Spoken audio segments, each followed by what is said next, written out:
ദൈവനാമത്തിന് മഹത്വമുണ്ടാകട്ടെ. വീണ്ടും അനുഗ്രഹിക്കപ്പെട്ട ഒരു പുതിയ പ്രഭാതം കാണുവാൻ ദൈവം നമ്മളെ ഓരോരുത്തരെയും അനുവദിച്ചിരിക്കുകയാണ്.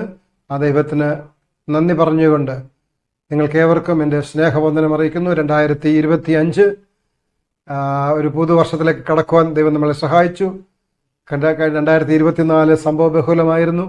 2025 ഇതുവരെ സംഭവബഹുലമായി തന്നെ തുടരുകയാണ്. അതുകൊണ്ട് തന്നെ നമുക്ക് ദൈവകരങ്ങളിൽ കൂടുതലായി നമ്മളെ തന്നെ സമർപ്പിക്കേണ്ട ഒരു വർഷം കൂടിയാണ് 2025 എന്നുള്ളതിന് യാതൊരു സംശയവുമില്ല. നിങ്ങളേവരെയും ഈ 2025 രണ്ടാമത്തെ മാസത്തിലെ ഈ വിശുദ്ധ ദിവസത്തിൽ മോർണിംഗ് മന്നയിലേക്ക് ഹാർദവമായി സ്വാഗതം ചെയ്യുന്നു. നമുക്ക് ഈ വിശുദ്ധ ദിവസത്തെ ദൈവ വചനമാകുന്ന മന്ന ഭക്ഷിച്ചുകൊണ്ട് ആരംഭിക്കാം. ഒരിക്കൽ കൂടി നിങ്ങളെ സ്വാഗതം ചെയ്യുന്നു. നമുക്ക് ഒരുമിച്ച് പ്രാർത്ഥനയോടെ ഇന്ന് ദൈവത്തിൻ്റെ ആലോചന കേൾക്കാം. ഇന്ന് നമുക്ക് ചിന്തിക്കാനുള്ളത് അനുസരണം ഇഷ്ടപ്പെടുന്നതിൽ ആനന്ദം എന്നുള്ളതാണ്. അനുസരണം ഇഷ്ടപ്പെടുന്നതിൽ ആനന്ദം. അതിനാധാരമായി എടുത്തിരിക്കുന്ന വേദഭാഗം യെഹെസ്കേൽ പ്രവചന പുസ്തകം 28 അധ്യായം 15-16 വാക്യമാണ്. യെഹെസ്കേൽ 28, 15, 16 ഇങ്ങനെ വായിക്കുന്നു: നിന്നെ സൃഷ്ടിച്ച നാൾ മുതൽ നിന്നിൽ നീതികേട് കണ്ടതുവരെ നീ നടപ്പിൽ നിഷ്കളങ്കനായിരുന്നു. നിന്റെ അന്തർഭാഗം സാഹസം കൊണ്ട് നിറഞ്ഞു, നീ പാപം ചെയ്തു എന്നാണ് ഈ വാക്യം നമ്മൾ കാണുന്നത്. അപ്പോൾ ഇതിനെക്കുറിച്ച് നമ്മൾ ചിന്തിക്കുമ്പോൾ ദൈവത്തിൻ്റെ സൃഷ്ടി പ്രപഞ്ചത്തിൽ എങ്ങും തികഞ്ഞ യോജിപ്പ് നിലനിന്നിരുന്നു. അതായത്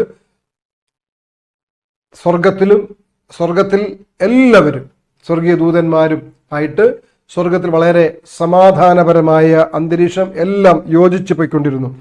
സ്നേഹത്തിൻ്റെ കർത്തവ്യനിഷ്ഠ എല്ലാ ജീവികളും അംഗീകരിച്ചിരുന്ന കാലമൊക്കെ അത് നിലനിന്നിരുന്നു.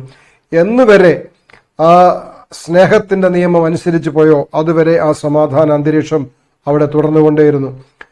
അവർക്കെല്ലാവർക്കും, അവിടെ ഉണ്ടായിരുന്ന സകല ജീവികൾക്കും സൃഷ്ടാവായ ദൈവത്തിൻ്റെ ഉദ്ദേശങ്ങൾ നിറവേറ്റുക എന്നതിൽ അവരെ വലിയ ആനന്ദം കണ്ടെത്തിയിരുന്നു.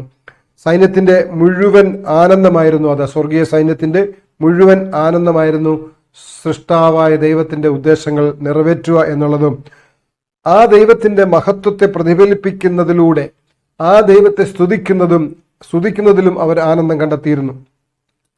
അവർ ആഹ്ലാദിച്ചിരുന്നു. ദൈവത്തോടുള്ള സ്നേഹം പരമപ്രധാനമായിരുന്നു അവരുടെ ജീവിതത്തിൽ. അങ്ങനെ പരസ്പര സ്നേഹവും വിശ്വാസവും സ്വാർത്ഥരഹിതവുമായിരുന്നു. അങ്ങനെ സ്വർഗീയ താള ഐക്യത്തെ കളങ്കപ്പെടുത്തുന്ന സ്വരവ്യത്യാസത്തിന്റെ ലക്ഷണങ്ങൾ യാതൊന്നുമില്ലായിരുന്നു. ഈ സന്തുഷ്ടാവസ്ഥയ്ക്ക് പക്ഷേ മാറ്റം വന്നു. അങ്ങനെ ഉണ്ടായിരുന്ന അവസ്ഥയ്ക്ക് മാറ്റം വന്നത് എങ്ങനെയാണ്? ദൈവം തൻ്റെ സൃഷ്ടികളിൽ അനുവദിച്ചിരുന്ന സ്വാതന്ത്ര്യത്തെ വഷളാക്കിയ ഒരുവനുണ്ടായി. ആരാണവൻ? അവൻ ക്രിസ്തുവിന് രണ്ടാമനായിരുന്നു. സ്വർഗവാസികളിൽ വെച്ച് ദൈവം അവന് അത്യധികം ആദരവ് കൊടുത്തിരുന്നു. അവൻ എല്ലാവരിലും ശക്തനും മഹത്വമേറിയവനുമായിരുന്നു. പക്ഷേ അവനിലാണ് പാപം ഉളവായത്. അവന്റെ പേരാണ് ലൂസിഫർ, അരുണോദയപുത്രൻ, മറയ്ക്കുന്ന കെരൂബുകളിൽ ഒന്നാമനും വിശുദ്ധനും കളങ്കപ്പെടാത്തവനും ആയിരുന്നു. സർവവും സൃഷ്ടിച്ച മഹാദൈവത്തിന് മുമ്പാകെയാണ് അവൻ നിന്നത്. നിത്യനായ ദൈവത്തെ ആവരണം ചെയ്തിരുന്ന മഹത്വത്തിന്റെ അന്തമില്ലാത്ത കിരണങ്ങൾ അവന്റെ മേൽ പതിച്ചിരുന്നു. പക്ഷേ ഇതൊക്കെ ആയിരുന്നിട്ടും അവൻ എന്താണ്? അവന്റെ ഹൃദയത്തിൽ വന്ന ആഗ്രഹം, അവനെ സ്വയം ഉയർത്തുവാൻ അവൻ ആഗ്രഹിച്ചു.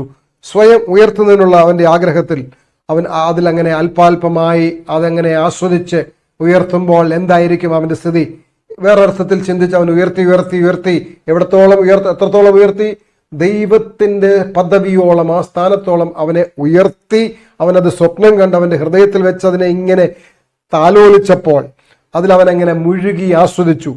ദൈവത്തിൽ നിന്നായിരുന്നു അവന്റെ മുഴുവൻ മഹത്വവും വന്നതെങ്കിലും അതെല്ലാം തൻ്റെ സ്വന്തമെന്ന് അവൻ കണക്കാക്കി.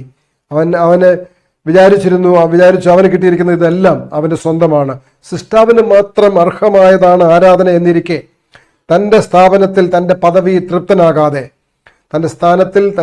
തൃപ്തനാകാതെ സ്വർഗീയ സമൂഹത്തിനു മീതെ ബഹുമാനിതനായിരുന്നിട്ടും ആരാധന കൊതിക്കുവാൻ അവൻ ധൈര്യപ്പെട്ടു. വികാരങ്ങളിലും, അതായത് സ്നേഹപ്രതിബദ്ധതയിലും സൃഷ്ടിക്കപ്പെട്ട സകല ജീവികൾക്കും മീതെ ദൈവത്തിന് പരമോന്നത സ്ഥാനം നൽകേണ്ടിടത്ത് അവരുടെ സേവനങ്ങളും കൂറും സ്വന്തമാക്കാനായിരുന്നു അവന്റെ ശ്രമം. നിത്യപിതാവ് തൻ്റെ പുത്രൻ അർപ്പിച്ചിരുന്ന മഹത്വം കൊതിച്ച് ക്രിസ്തുവിന്റെ മാത്രം സ്വന്തമായിരുന്ന പ്രത്യേക അവകാശം സ്വന്തമാക്കുവാൻ ദൂതന്മാരുടെ പ്രഭു ആയവൻ ആഗ്രഹിച്ചു. ദൈവത്തിന്റെ ഭരണത്തിന്റെ അടിസ്ഥാനമായിരിക്കുന്നത് ദൈവത്തിന്റെ സ്നേഹത്തിന്റെ നിയമമാണ്. സകല ബുദ്ധിജീവികളുടെയും സന്തോഷം എന്നത് നീതിയുടെ ഈ പ്രമാണങ്ങളോടുള്ളതായ സമ്പൂർണമായ യോജിപ്പിൽ ആശ്രയിച്ചാണ് ഇരിക്കുന്നത്. ആ സ്നേഹത്തിന്റെ നിയമത്തെ അനുസരിക്കുന്നതിൽ ആശ്രയിച്ചാണ് ആ സന്തോഷം മുഴുവൻ ഇരുന്നത്. ദൈവം തന്റെ സർവ്വ സൃഷ്ടികളിൽ നിന്നും സ്നേഹത്തിന്റെ സേവനം ആഗ്രഹിക്കുന്നു. ദൈവത്തിന്റെ സ്വഭാവത്തെ അഭിനന്ദിക്കുന്നതിൽ നിന്നാണ് ആ സേവനം ആഗ്രഹിക്കുന്നു. ദൈവത്തിന്റെ സ്വഭാവത്തെ അഭിനന്ദിക്കുന്നതിൽ നിന്നാണ് ആ സേവനം ഉത്ഭവിക്കുന്നത്. നിർബന്ധിച്ചുള്ള അനുസരണത്തിൽ ദൈവത്തിന് സന്തോഷമില്ല. ദൈവം എല്ലാവർക്കും സ്വാതന്ത്ര്യം അനുവദിക്കുന്നു. സകലരും ദൈവത്തിന് സ്വമേധയായുള്ള സേവനം നൽകുന്നതിന് വേണ്ടി ആണത്. അങ്ങനെ അനുസരണം ഇഷ്ടപ്പെടുന്നതിൽ ആനന്ദം കണ്ടെത്തുന്ന ദൈവവും അനുസരിക്കുന്നതിൽ ആനന്ദം കണ്ടെത്തിയിരുന്ന ദൂതസംഘവും ഉണ്ടായിരുന്ന സ്വർഗത്തിലാണ് തനിക്ക് ലഭിച്ചിരുന്നതായ അവസരങ്ങളും പദവിയും കഴിവും മഹത്വവും തേജസ്സും ഒക്കെ തൻ്റെതാണ് എന്ന് വിചാരിച്ചുകൊണ്ട് ദൈവത്തിന് മാത്രം അർഹതപ്പെട്ടതായ ആരാധന കൂടി കൈവശമാക്കുവാൻ അവൻ വഞ്ചനയിലൂടെ ദൂതന്മാരെ പോലും വശീകരിക്കുവാൻ ശ്രമിച്ചപ്പോൾ അവന് സ്വർഗം നഷ്ടമായി. അങ്ങനെ സ്വർഗം അവന് നഷ്ടമായപ്പോൾ, സ്വർഗത്തിൽ നിന്ന് അവനെ പുറത്താക്കിയപ്പോൾ, സ്വർഗത്തിൽ തുടർന്നും നേരത്തെ ഉണ്ടായിരുന്നതായ ആ സമാധാന അന്തരീക്ഷം, ആ സ്വസ്ഥതയുടെ അന്തരീക്ഷം അവിടെ ഉടലെടുത്തു. ദൈവത്തിന് വേണമെങ്കിൽ അവനെ നിർബന്ധിച്ച് ചെയ്യിപ്പിക്കാമായിരുന്നു. പക്ഷേ ദൈവം അങ്ങനെയല്ല ആഗ്രഹിക്കുന്നത്. ദൈവത്തോടുള്ളതായ സ്നേഹം, ആ സ്നേഹത്തിന്റെ പ്രതിഫലനമായ അനുസരണം സ്വമേധയാവരണം എന്നാണ് ദൈവം ആഗ്രഹിക്കുന്നത്. അതിനുള്ളതായ അവസരമാണ് ദൈവം അവിടെയും അതിനുശേഷം ഇവിടെ ഭൂമിയിലുള്ള നമുക്കും നൽകിയിരിക്കുന്നത്.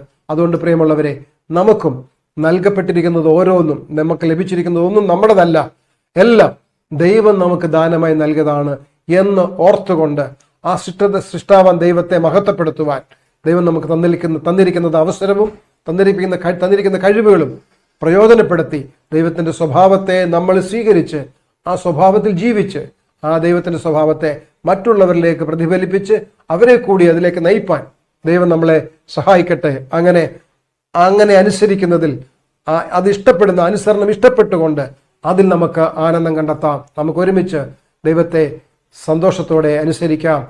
അത് നമുക്ക് ആനന്ദം നൽകുന്നതോടൊപ്പം സ്വർഗത്തിനും ആനന്ദം നൽകുന്നതായിരിക്കും. അതിനെ ദൈവം നിങ്ങളെല്ലാവരെയും ഒരുക്കട്ടെ എന്ന് പ്രാർത്ഥിച്ചുകൊണ്ട് ഞാൻ നിർത്തുന്നു. ദൈവം നമ്മളെല്ലാവരെയും ധാരാളമായിട്ട് അനുഗ്രഹിക്കട്ടെ. നമുക്ക് പ്രാർത്ഥിക്കാം.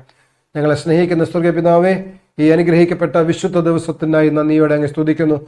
ഈ വിശുദ്ധ ദിവസത്തിന്റെ രാവിലത്തെ പ്രഭാതം കാണുവാൻ ഞങ്ങളെ സഹായിച്ചല്ലോ. ഈ പ്രഭാതത്തിൽ ഞങ്ങളെ കേൾപ്പിച്ച നല്ല ആലോചനയ്ക്കായി നന്ദി പറയുന്നു കർത്താവേ. ഞങ്ങൾ അങ്ങയെ അനുസരിക്കുന്നതിൽ സ്നേഹത്തിൽ അനുസരിച്ചുകൊണ്ട്, അത് ഇഷ്ടത്തോടെ അനുസരിച്ച് അതിൽ സന്തോഷം ആനന്ദം കണ്ടെത്താൻ ഞങ്ങളെ സഹായിക്കണമേ.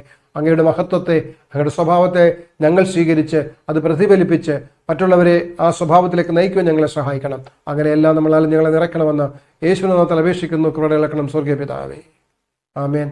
എല്ലാവർക്കും ഈ വിശുദ്ധ ദിവസത്തിന്റെ അനുഗ്രഹം അതിന്റെ ആരംഭം മുതൽ അവസാനം വരെ ഉണ്ടായിരിക്കട്ടെ എന്ന് പ്രാർത്ഥിക്കുന്നു. ഒരിക്കൽ കൂടി നിങ്ങൾക്ക് ഏവർക്കും ദൈവത്തിന്റെ സമാധാനം ഉണ്ടാവട്ടെ.